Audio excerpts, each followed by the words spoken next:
presentations this evening. Great job to our first three presenters. Our next presenter is Luke Velasco. He is going to be answering the question, why does music sound good? Please join me in welcoming Luke Velasco.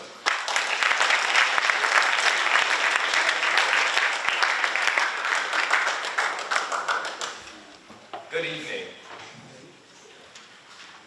First, I want to ask you the question, do you think you all have the same taste in music? To test this, I want to play 2 songs for you. It won't actually play on up here. Oh.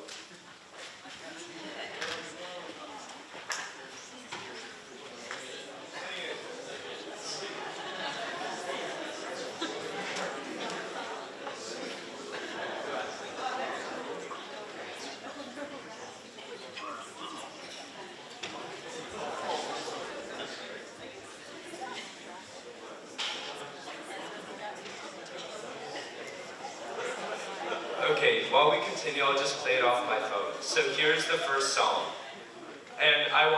But before I play them, I want you to listen. Does each of these sound good? So I'm not asking if it's objectively good or if you like it personally, but does it sound good to you?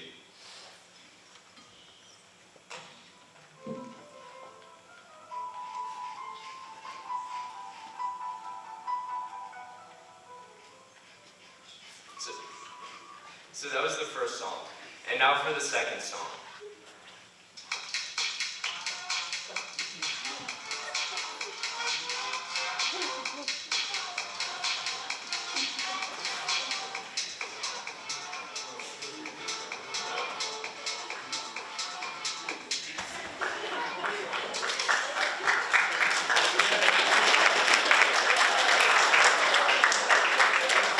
Okay, so who liked the first song? Raise your hand.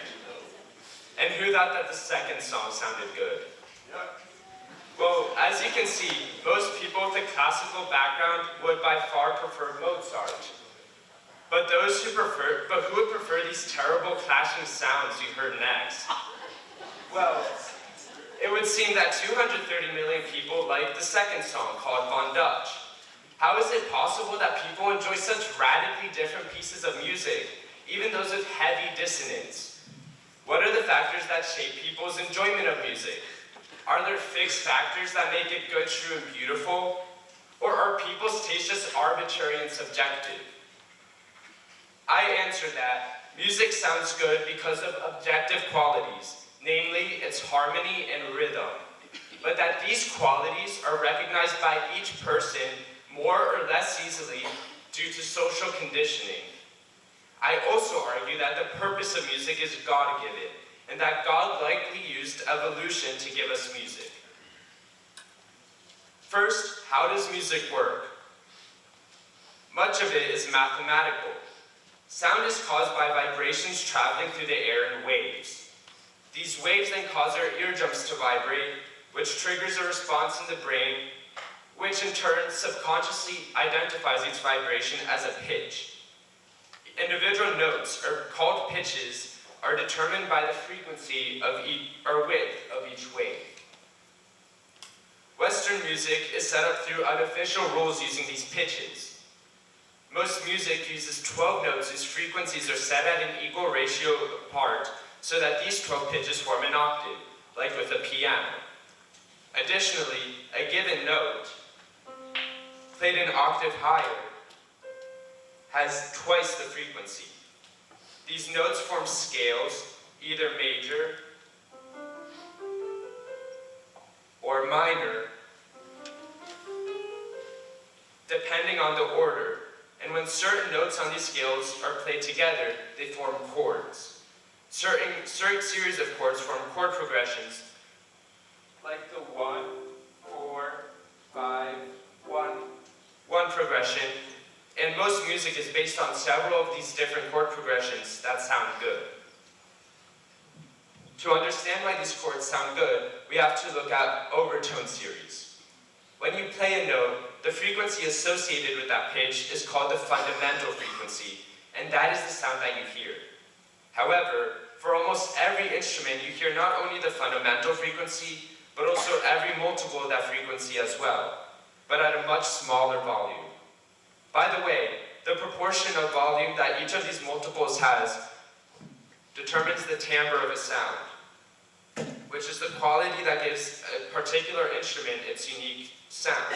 That is why a violin and a flute, when playing the exact same notes, sound different. When you play a chord,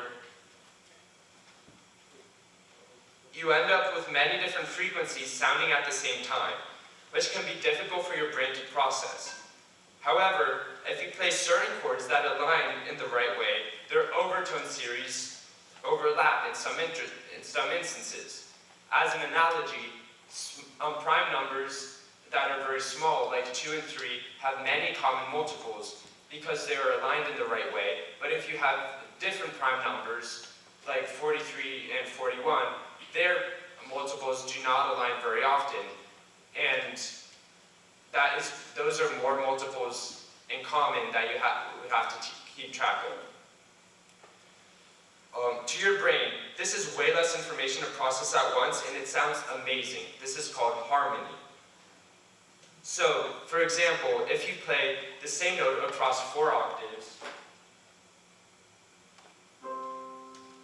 this forms unison because every single multiple of the overtone is in common.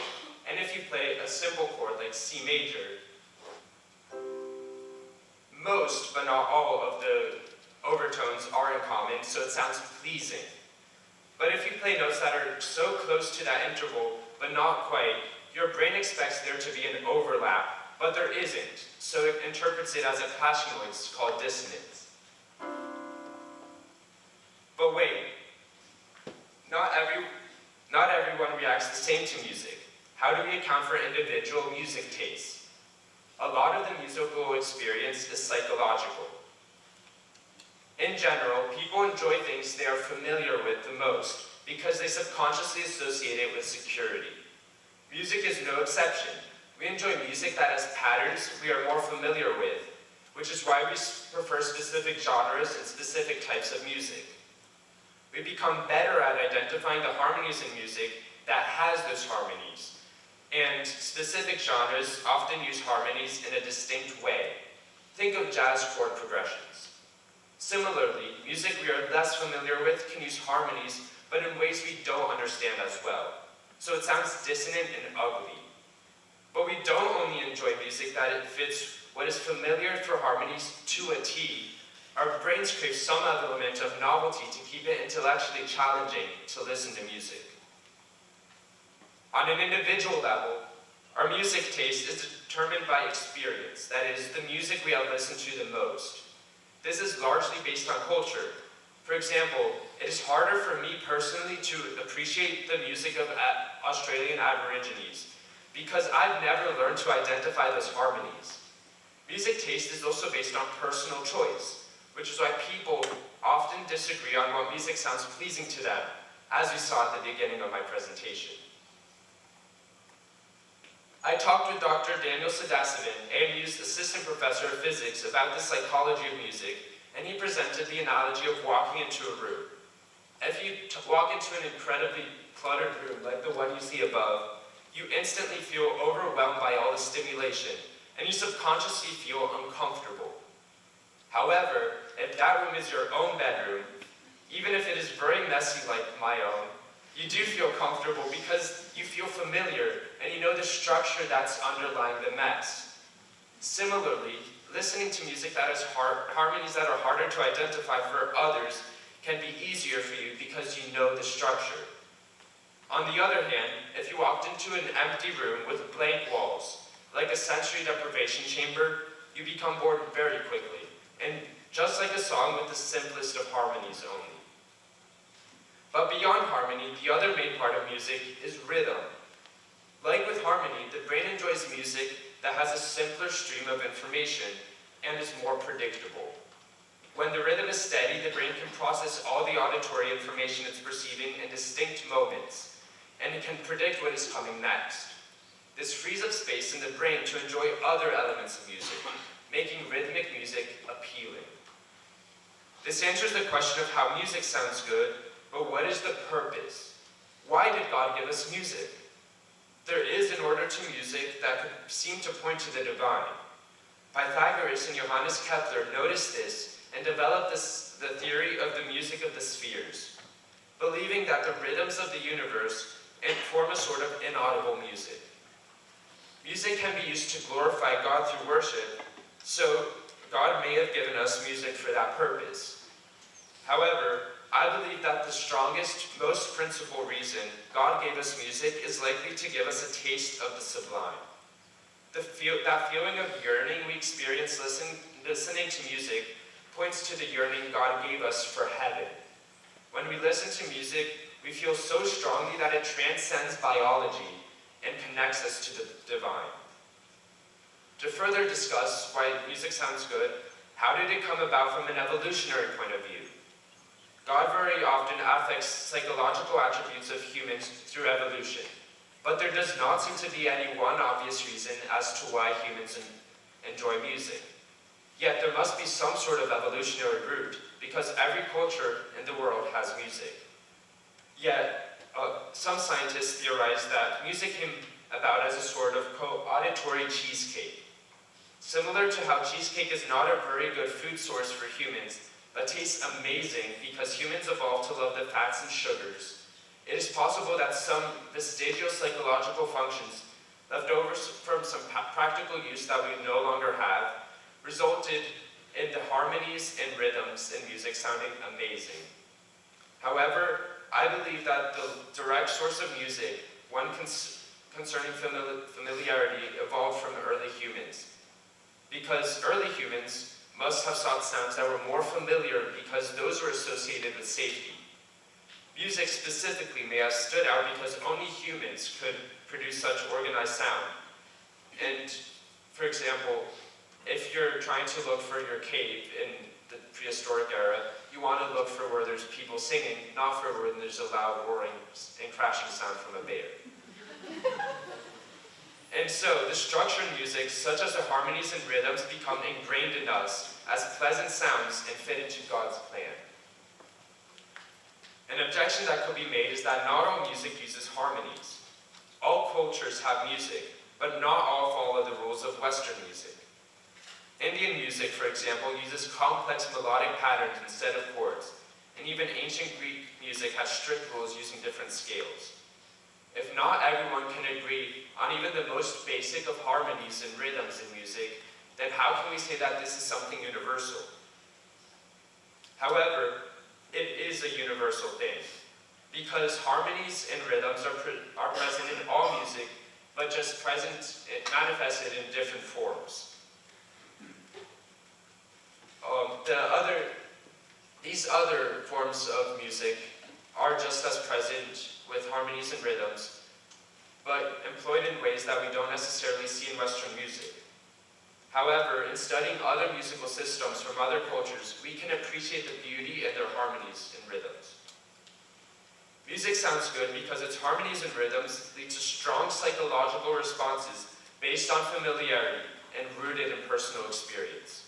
This means that there is an objective reason for why music sounds good, but it is applied to each person differently. Finally, God gave us music so that we can experience a taste of the sublime. A lot of personal taste is rooted ultimately in choice. You can choose what sort of music you listen to, and that choice is what shapes what type of music you find pleasing. But I don't mean to relativize music and to say that all music is equally good. Music that is technically good, or is more true to the fundamental harmonies, not those twisted by radical music forms, is objectively better. As Catholics, we want to elevate our soul and align what we perceive as beautiful with what is truly good and truly true. And this means listening to music that glorifies God through its harmonies and rhythms. Thank you, and I now stand for questions.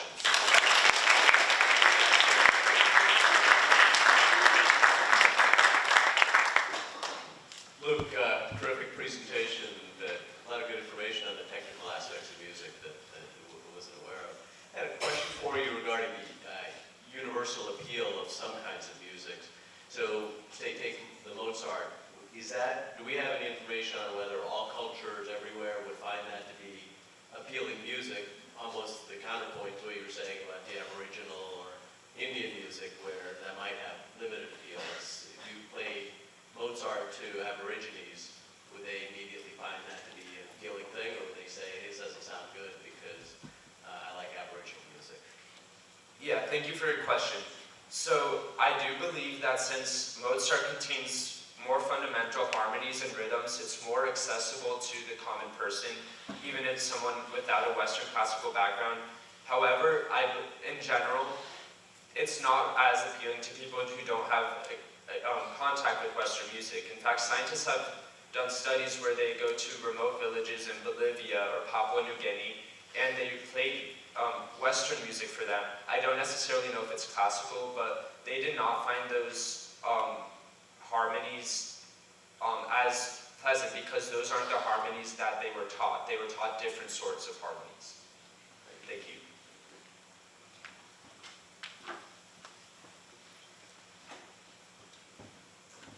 Thank you for the presentation. As someone who doesn't know much about music and the harmonies, I thought that was a very nice introduction to that.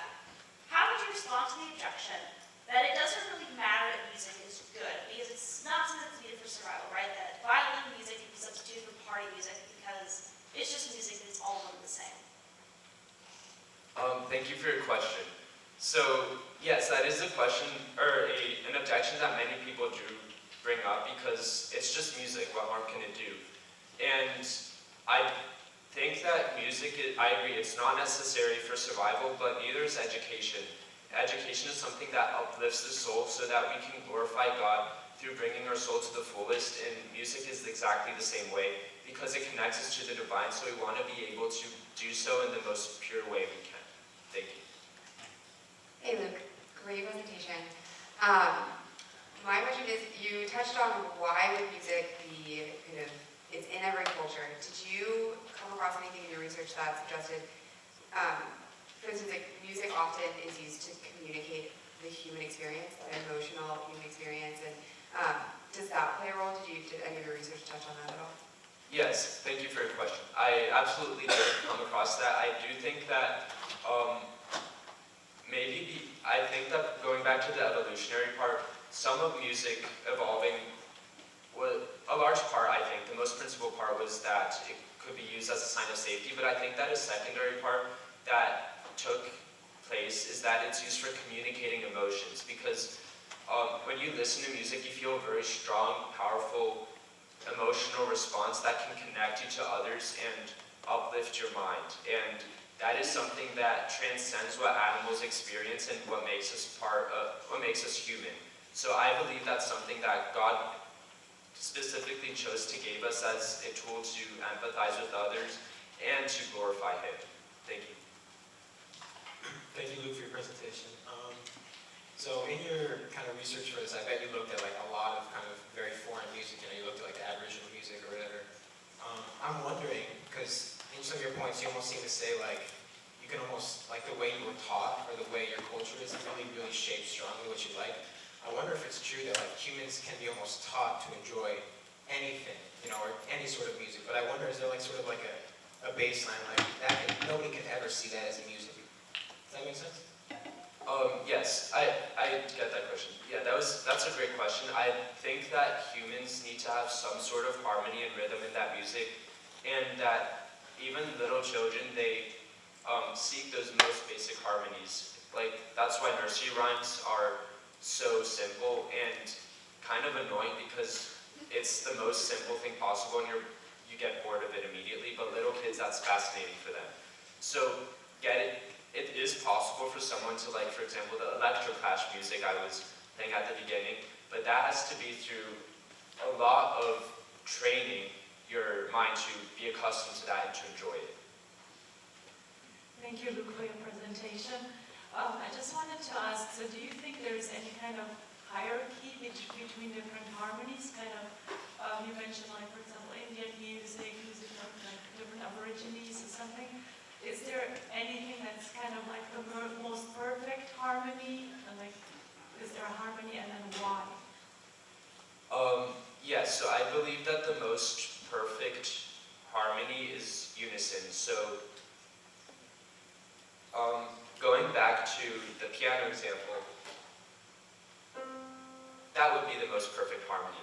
But if all our music was that, it would be incredibly boring, so humans evolved to have something more complex. And that can take many different routes. It can take the route of Western music with the chord progressions that we commonly use, or those that are used in Aboriginal music, or music from different other cultures. So I don't necessarily, I would have to do more research, but I don't, to form an opinion on it, but I don't believe that the music of different nations are necessarily more pure than one another. I believe that, because they do have the most basic of the harmony, that unison, but employed in different ways, and that are more complex. Thank you. Good job, Luke.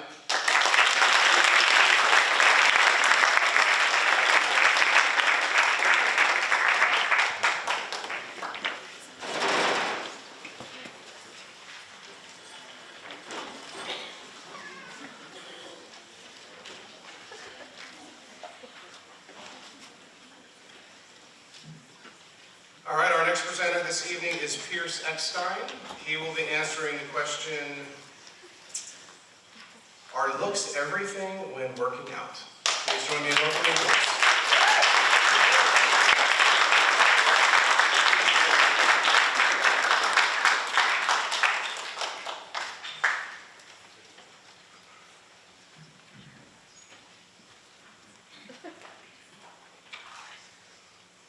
In a world where looking one's best is the standard, perfecting the body image has become a staple of today's society. Many people are obsessing over their appearance, so much to the point of taking drastic measures to ensure the desired look. Part of this is from the extreme and sudden rise of social media.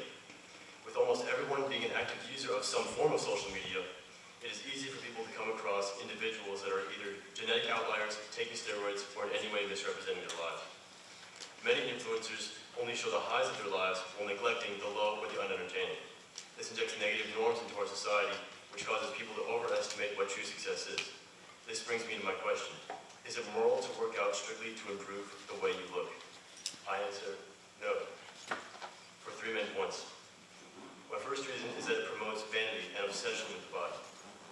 If having the perfect physique is the only goal of one's exercise, it neglects the other benefits of exercise, gaining strength, getting healthier, and glorifying God with the body one is given. Secondly, it can cause unrealistic expectations and body standards for one's self-image, potentially leading to eating disorders, over-exercising, or body dysmorphia. This ultimately objectifies the body and takes advantage of the bodies we've been given, which is wrong.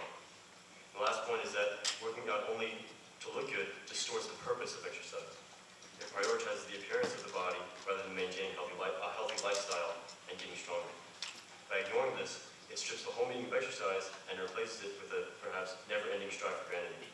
Of course, anyone would love a six-pack, but that should not be the focus of one's exercise.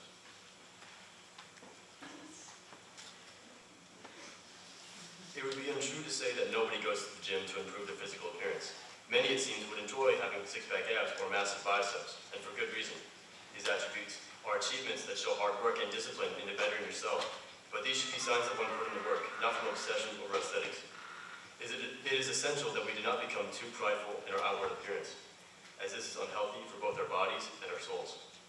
We can make idols out of anything, so obsession over our own bodies can be one's form of an idol. Putting excessive amounts of focus onto the flesh can lead us away from God and further into sin.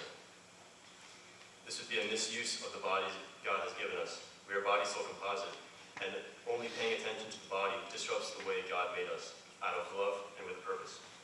St. Pope John Paul II said, quote, "The body and it alone has the ability to make invisible the visible, the spiritual and the divine," end quote. This means that the body can express what is invisible, like our souls and our thoughts. God made us out of love and does not want us to obsess over merely our physical appearance.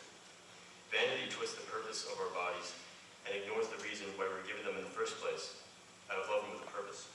God gave us our bodies so that we can connect with each other and worship Him. To be persistently entranced by one's own physique or looks leads us down a path of evil and vanity, which is not how we should live our lives. Pope Francis describes vanity as like an onion, with layers that must be removed. He goes on to say that, quote, "You take it and begin begin to peel it. And you peel away vanity today, a little bit tomorrow, and your whole life you are peeling away vanity in order to overcome it. End quote. Social media has become one of the most prominent resources for fitness self-improvement content, particularly among young men in recent years. With influencers that use steroids being in the mainstream, the standards of bodybuilding have skyrocketed, causing unrealistic expectations among young men. These standards have led to eating disorders, overexercise, and body dysmorphia in the thick of our adolescence. Obsession over the body can be a result of the media one is consuming. A sense of pressure is present to fit amongst the crowd of fitness influencers today. While having the desire to look better is acceptable, it is imperative to go at your own pace and to not be discouraged by the fact that you do not look ideal in the present. Body dysmorphia is such a dominant issue now. People do not respect themselves as much as they should. A sort of self-love is needed when consistently training in order to continue going at your own speed and doing what works best for you. A workout routine should shape around you and your life, not a direct copy of someone you admire. Without such love, one can even become addicted to the gym. Columbia University Department of Psychiatry states that, quote, exercise addiction behaviors are considered symptoms and of other recognized behavioral disorders. In addition to eating disorders, some people with nicotine, alcohol, or other drug use disorders can commonly experience exercise addiction, as can people who engage in compulsive sex or spending. Researchers have also theorized that exercise addiction has some obsessive-compulsive dimension, given the compulsion to engage in exercise, even if contraindicated or harmful, end quote. While going to the gym is healthy, too much of almost anything is ultimately harmful to the body, the mind, and the soul. Addiction to the gym can not only lead to bodily harm, but can also bleed into other aspects of one's life, such as school, work, relationships with family and friends, and of course God. God does not want you to make the gym your whole life. He wants you to love and worship Him through your own will. If one puts the pleasures and activities of the world above God, he puts his soul at risk. Chasing your goals is almost always beneficial, but if one's identity revolves around the gym, one can become a slave to their own bodily activities and pleasures. My third and final point I'd like to address is that working out only for the purposes of getting bigger distorts the purpose of exercise, which is growing closer to God by strengthening and training the bodies we've been given. Our bodies are temples of the Holy Spirit, so we should treat them with the respect and dignity they deserve. St. Ignatius of Loyola has said, quote, remember that bodily exercise, when it is well ordered, as I have said, is also prayer by means of which you can please God our Lord, end quote. This quote serves as a reminder to always prioritize the Lord in all that you do and to try to glorify Him with every action. In this instance, weightlifting, when it is well ordered to God, can be a form of adoration. Some may raise the point that in certain professions, such as modeling, where maintaining specific levels of body fat or muscle mass is required, working out to achieve a particular body image can be justified. If a person's job depends on maintaining a certain physique, is it not morally permissible to adhere to the standards set by that profession? I reply to this by saying yes, it is accurate that many professions such as modeling do require one to maintain specific body standards, but this does not necessarily justify working out solely to fit a particular body image. The pressure to meet certain expectations in these industries often leads to unhealthy practices such as extreme dieting or over-exercising, which can be detrimental to both physical and mental health. People that participate in these industries often make great leaps to maintain or become the desired body image. Unethical methods such as chronic undereating, bulimia, or harmful medications have been known to be used in these fields of work. The Church teaches that the body should not be used in selfish ways or for personal gratification. If the only reason one exercises is to improve one's external appearance, this could be misusing the body in a prideful way. Our bodies are temples, so it is necessary to make it the best temple by healthy, morally licit means. Exercise should not be pursued out of vanity, but out of desire to be equipped for the physical and mental work God will call of you. Father Mike Schmitz has a very good take on this argument by recalling St. John Paul II's teaching on the cult of the body, which explains that, quote, while we are called to care for and love our bodies, they are not our ultimate purpose, end quote.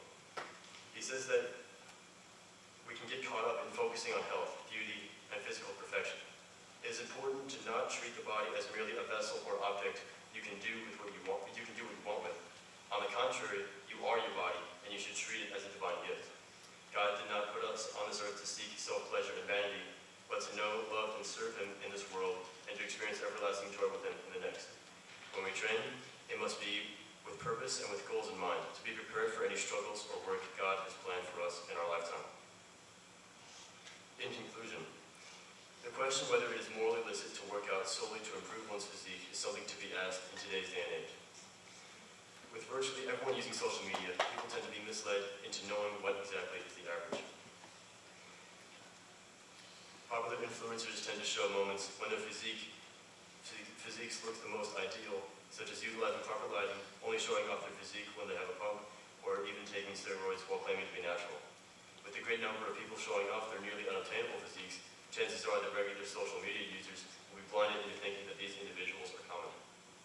Therefore, I think it is immoral if one's sole purpose for going to the gym is trying to look a certain way. By neglecting the other aspects of exercise, working out can be turned into a sinful activity if it becomes one's entire lifestyle or focus.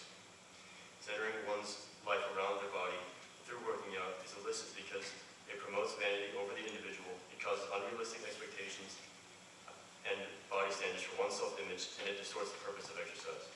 When we exercise, do not think of it as merely beneficial to yourself, but do it out of love for God and to glorify Him with the body He has given you. It is necessary that we do not put worldly desires above God, for He made us in His image, with purpose and a place in this life. We need to stay true to what God has called us to do, and to not submit to earthly pleasures that are pushed onto us by society. Thank you. I now stand for questions.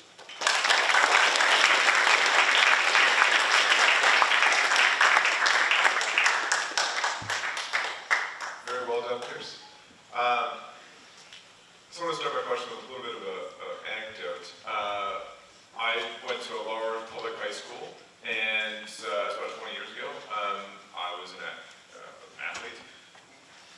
I can't really think of anyone in my school, or I remember anyone, who was going to the gym who was not doing so for the purpose of athletics. They were already a basketball or a hockey or a football player or something like that, right?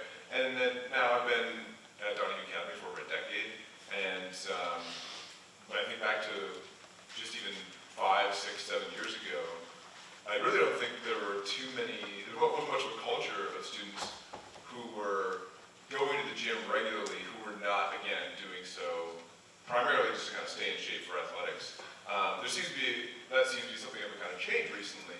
Do you think it's a good development here at Donahue Academy that there seems to be more of a culture of going to the gym apart from a kind of utilitarian, I'm going to do this so that I can play soccer or basketball more effectively? So, to be clear, you're saying that a rise of going to the gym. Is that a good thing or a bad thing? You yourself, you go to the gym pretty regularly, yeah? And you are doing so not to prepare for, to become, to do better as a varsity athlete. You do so for your own reasons. I think I'm sitting by a handful of other students who do something similar. Is that a good, positive thing in terms of the culture of the school, or is that something that we should be wary of? Well, I do think it's a good thing that more people are going to the gym. It just really depends on your intentions, why you're going to the gym. I think that trying to improve your physique is perfectly fine, but if that's all you're focused on, if you don't really care about maybe getting stronger, maybe being more equipped for what God has may put in your life, I think that it can become potentially a bad thing. Here's a great presentation. What are some ways that you think are kind of good checks for young men and women who are going to the gym to say, okay, wait, are my intentions actually good here, right? So what's that self-assessment? What should that look like for young people?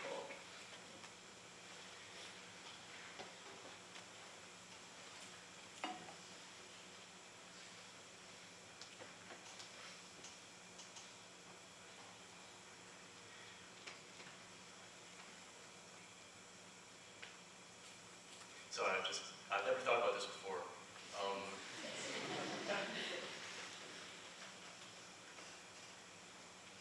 Tell us what you're thinking. self-assessment, like just kind of ask yourself, what are your goals? What motivates me to go to the gym? Really, it should be just really ask yourself, like, why am I going to the gym consistently? Is it for selfish desires, or is it to prepare yourself for the life ahead of you? I think that's a good way to evaluate yourself and your intentions. Paul. Great presentation, Piers. How would you answer the objection that what you could call an addiction to the gym would actually lead people away from like evil things such as drugs and drinking, or like these things like kill games? So, and then also like eating healthier lives, leading to like better people that bring them closer to God. So what was that last part? I'm sorry. Like eating healthier, so you just kind of, you know. So just like making better. Well, okay, so like it's not eating like McDonald's every day and then becoming and then so yeah, just not eating like super unhealthy where your body kind of starts to deteriorate. I apologize. What exactly was the question?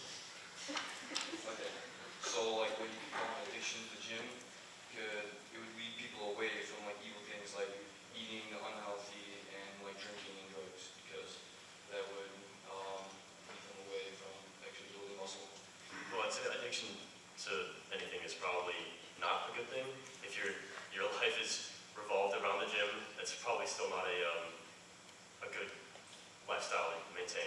Regardless if you're avoiding unhealthy choices, it's still unhealthy to be at the gym all the time. Leo. Great presentation, Piers. So let's say this scenario. What if there's a guy who just doesn't like the way he looks at all, and he doesn't go to the gym, and he goes to the beach, sees a guy with a great physique, and he's like, wow, I want to look like that guy. And then he goes on social media and he sees Ronnie Coleman bench pressing 500 pounds for reps, and he's like, wow, I want to be like this guy. Is it bad for your main motivation to start going to the gym be like, because you want to be one of those guys? So is the man in question, what is his current physique looking like? Oh, we beat Dr. Graham, so. Okay. So sure, going to the gym, seeing these people that are lifting a lot of weight, looking really big, that can be a motivator. But your main purpose for going to the gym should be to be healthier, be stronger. Looking better is fine. Getting bigger is fine. That can be a motivator, but that shouldn't be your only goal. Good job, Piers.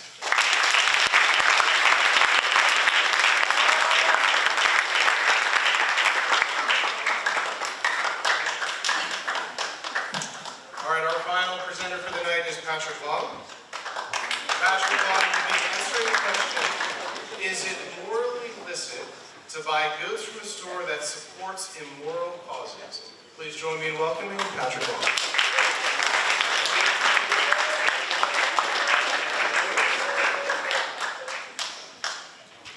A significant issue in our world that often goes unnoticed is the choices we make about where we spend our money.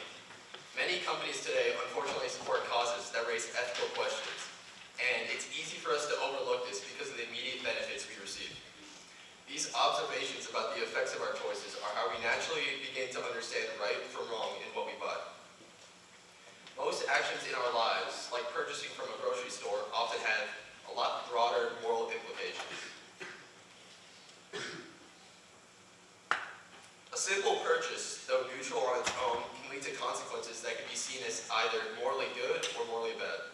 For example, a small portion of the money the cashier earns from your purchase might be used to buy things that are considered harmful. The company itself could donate some of its profits to organizations that support LGBTQ+ organizations, or your money could contribute to the wages of employees. There are countless potential moral or immoral outcomes. But a key question to consider when analyzing a moral situation is this. Do negative consequences automatically make you responsible or at fault? More specifically, is it morally acceptable to buy from a company that supports immoral causes? To concisely give a straight answer, I believe that it is not inherently immoral to buy from a company that supports morally questionable causes for 3 reasons. Firstly, you are not formally cooperating, but materially cooperating, which, depending on the proximity, negates the cooperation. Secondly, most of the time we purchase from a company like this out of necessity, so our intention is good and the act is usually objectively neutral. Lastly, we cooperate in both the good and the bad when we purchase items, so it is difficult to place moral culpability on someone. Before beginning my arguments, it is important to clarify not only the kind of example I will be using to evaluate whether consumers act morally or immorally in their purchases, but also the details surrounding that example. My thesis will primarily focus on a situation that critiques the ethics of the massive company named Target, which is known for its far-left and morally problematic views. The example itself will be simple. A man going to Target to buy food for himself and his family. I've chosen this scenario because it closely mirrors what the average person does in day-to-day life, making it especially useful for helping us learn how to enact goodness in our own decisions. The main example centers around a man named Thomas. Thomas is a regular guy who works tirelessly to provide for his family, and every so often, after a long shift, he goes to the grocery store to purchase food. And he has the choice to go to either Target or to Publix, which he knows to be usually more ethical company. Thomas ends up purchasing his food from Target as it is much more convenient for him. Also, given that he lives closer and is extremely tired from work, would he be in the wrong? This example will serve as the primary illustration for the points I will make throughout this essay. As mentioned, it's one of the most realistic and relatable moral scenarios we might face in everyday life. And while I will reference additional analogies, this will remain the central one. And now that the main context for this discussion has been laid out, I will begin presenting my arguments in support of my thesis. Purchasing from an immoral company like Target is not inherently wrong, as it constitutes material rather than formal cooperation. Material cooperation involves indirectly supporting an immoral act without showing the intention behind it. In the background example, Thomas is clearly buying for the right reasons, yet he is still materially cooperating. To evaluate such a situation, we must apply the principles of moral cooperation. Moral cooperation is divided into 2 types. The first, material cooperation. This occurs when one assists in action without sharing its goal. This includes cases like buying from an immoral company while intending no harm. The second form of cooperation involves sharing the same immoral intention as the person committing the act. There are also 2 forms of material cooperation, immediate and mediate. Immediate material cooperation directly assists a moral act, such as driving someone to commit theft. But immediate material cooperation, more common in everyday life, involves performing a morally neutral act, like buying a product without intending the evil that might follow. For instance, purchasing an illicit item from a company that uses the profit for immoral purposes is typically immediate cooperation. However, if that money is directly essential to the evil act, it may shift to immediate cooperation. Generally, material cooperation can be morally acceptable, especially when the person is unaware of the evil or when the act is remote. But the morality of the act increases in concern when the company's evil is severe or the purchase is unnecessary. If someone knowingly buys from a company that directly funds something gravely immoral, such as genocide or abortion, they bear greater moral responsibility, especially if they fail to do basic research. Secondly, most of the time we purchase from these companies out of necessity. So our intention is good, and the act is objectively neutral or positive. Necessity encompasses most of the culpability. It is one of the main components in determining whether something is immoral or not. Taking what is not yours is usually considered immoral. However, in one instance, it is allowed. This is allowed on the presumption that the person is in dire need of a basic commodity. This is shown here in the Catechism, paragraph 2408. Quote, This is the case in obvious and urgent necessity, when the only way to provide for immediate essential needs, food, shelter, clothing, is to put at one's disposal and use the property of others. End quote. Though it is important to highlight that this does not completely neglect the object of an act when someone is in need, it does show the importance that necessity can have in a moral act and the culpability of the agent. Lastly, we cooperate in both the good and the bad when we purchase items. So it is difficult to place direct moral culpability on someone. This point, though it may sound like my other arguments, does not simply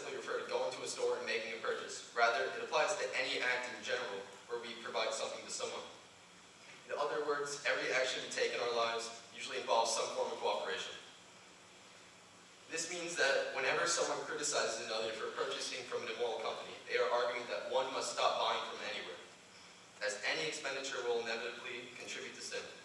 However, this is impossible to avoid.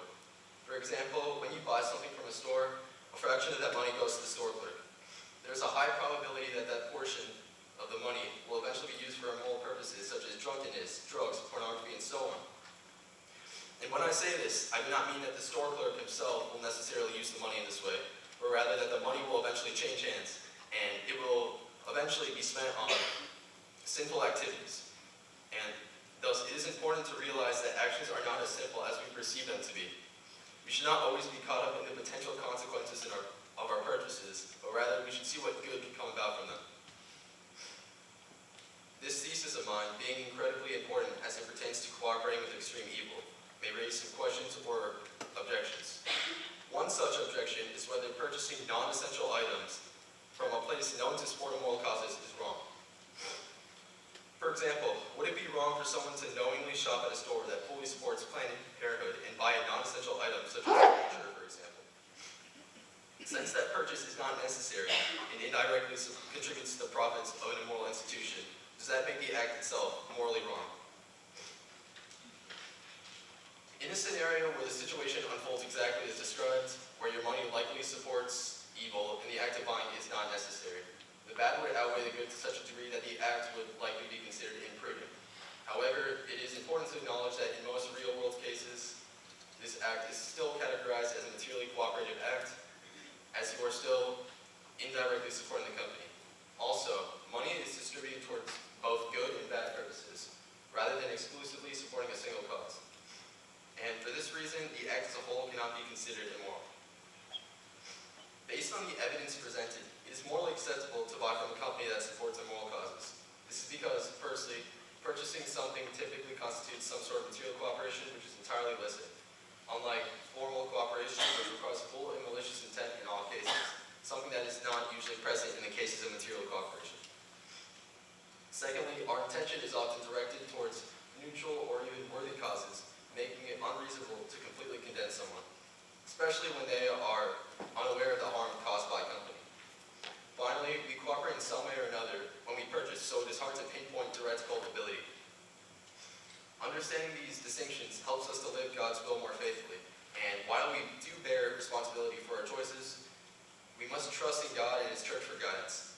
And though it is technically illicit to buy from companies that support organizations like Planned Parenthood, it is ultimately up to us to discern whether our choices best uphold God's goodness.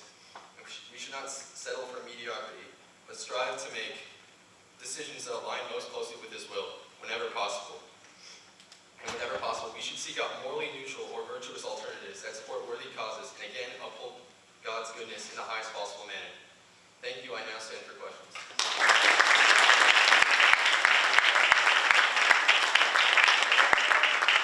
Max. Great presentation, Patrick. It was very insightful and helpful for day-to-day life. So this kind of relates to your first objection. I was wondering what your thoughts were on companies where their product is intrinsically related to something that might be immoral.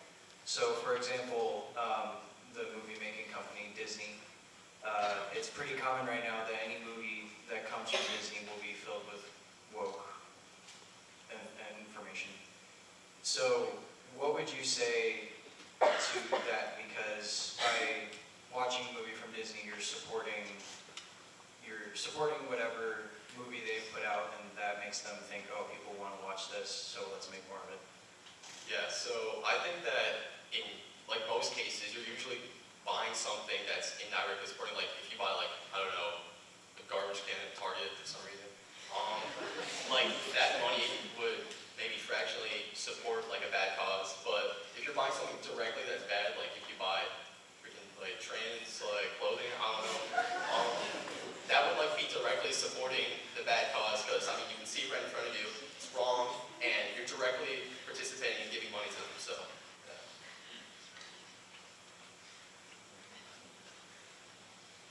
Hi Patrick, I love your presentation. So like, for example, what if Thomas, there was a not target, like anti-targeting exactly everything as target except supporting the bad stuff.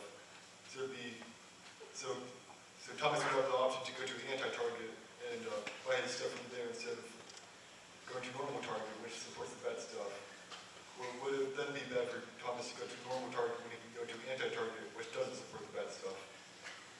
So you're saying that if there's like a target that's just like normal target, and then there's a target that's completely just against like target beyond, like, can you elaborate a little more? Sorry. I mean, okay, better example. What if there's a store that was an alternative that was more moral, that didn't support bad causes? Yeah. Would it then be immoral for Thomas to go to an immoral place? Yeah, thank you for your question. So yeah, I think that the alternatives obviously depend on the convenience and like the necessity of like the person. But yeah, you should always strive to go towards the alternative that's the better option, the more moral option, like I said in my paper. But yeah, just always go towards the better alternative whenever possible. So yeah. Great presentation, Patrick. So I know you talked a lot about necessities, but take clothing, for example, which most of us, like in America, we can afford our basic needs. And then, like, for example, Shein, where it's really cheap, but there are actually, it supports immoral causes, and there are, like, secondhand options, like buying secondhand, you know, good quality, but more expensive. Would you say that there's any justification from buying from immoral places because they're cheaper? Yeah, so I think that also goes into the direct, like I guess it's personalized towards the person itself. So it depends on obviously the budget and everything. That person like kind of like needs to buy at a less expensive store, then it obviously can't really be wrong, especially if it's mutual cooperation. But yeah, I mean, if you're like rich or something and you can afford not to go to that store, then just do that. It's the better options. Luke. Thank you, Patrick. That was a great presentation. So, on your own, choosing not to shop at Target when maybe it's the most convenient store and everything else is an hour away, and that choice is not going to make that much of an impact. But what about if there's an organized group of people who are choosing to boycott a store because of its immoral policies, or because a company is immoral? Like, for example, recently, there are a bunch of, in Immokalee, I think there was a movement to boycott a lot of big chain restaurants because they used lettuce or tomatoes from sourced from farmers that abuse their workers who are immigrants. So if there is a specific group of people who are actively working to boycott a store, and you are reasonably able to join in the boycott, do you have a stronger moral obligation to boycott that company versus if no one else were doing it? Yeah, so I think that, thank you for your question. I think that directly upholds, like what I said in the paper, like the goodness of God, and you always want to do that whenever possible. And if joining the boycott means supporting the greater good, I guess, then you do have a stronger moral obligation to join in that cause. So, yeah. Good job.